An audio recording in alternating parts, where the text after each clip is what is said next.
Hi flutes, Mrs. Stein here. I am going to show you how to hold your flute today. And so I already have mine set up. If you don't have yours set up yet, you can go ahead and pause and get your flute set up. Okay, now that you have your instrument set up, let's just double check and make sure it's lined up the right way. This line of keys here should lead right to the mouthpiece, the open hole in the mouthpiece. And on the foot of the flute, go this way, this rod right here should point to the middle of this key.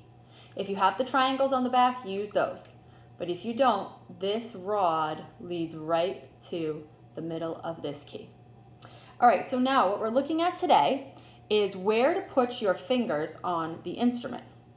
And I've done something, since it's almost Halloween, well, getting close, I put some googly eyes on my flute. And that's gonna help me to know where not to put my fingers. So if you have some stickers in your house or even just like a little piece of masking tape, anything you can think of to put there with, so that would tell your finger, don't touch on this key. That would be a good idea. So if you wanna pause and do that right now, here's a picture of where I put them on my flute.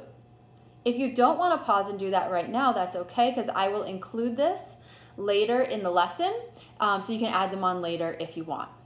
All right, so now I'm gonna sit back a little bit so you can actually see the instrument.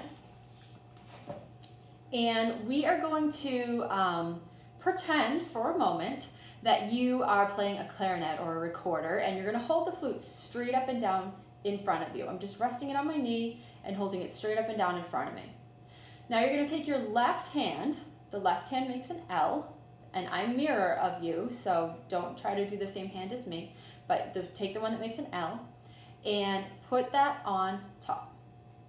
Your right hand goes underneath it. And here is how the fingers work. You skip the first key, you press the second key.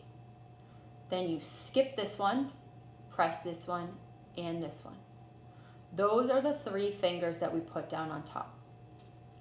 On the bottom, we put down the last three keys on the body. 1, 2, 3. For your thumb of your left hand, you put your finger on, I call it the paddle key. This key right here to me looks like a golf club. See how that one kind of looks like a golf club? So I call that the golf club key. And then to me, this key looks like a paddle, like that you would paddle a canoe with. So it's the paddle key where your thumb should go. If you're putting stickers onto your flute, you actually might even want to put one on here so that you know not to press that key. It's the paddle key that you want to put your thumb on. Okay, so again, we've got 1, 2, 3. 1, 2, 3. And my thumbprint is touching right in between these two fingers. My thumb, I'm putting my thumbprint down on the flute like that. Right in between these two fingers is where your thumb should be. So, go ahead and get that set up with your flute this way. 1, 2, 3, 1, 2, 3, thumb on the paddle key.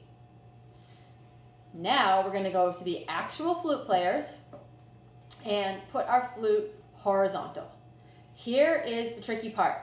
Do you notice how my finger is kind of laying around the flute like this? I call this the shelf. And this is very important.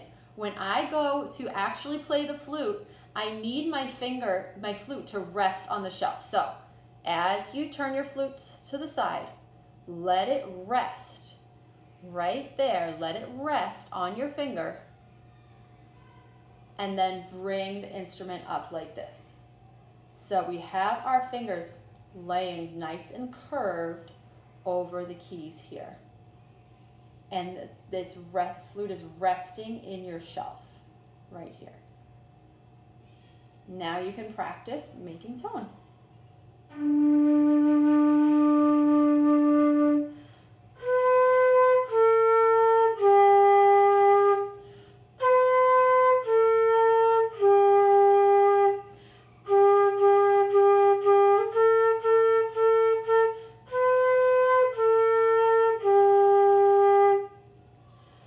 don't have to worry about playing any songs yet, but now that you know where your fingers go, if you want to practice making some tone while holding your instrument, that would be a good thing to do.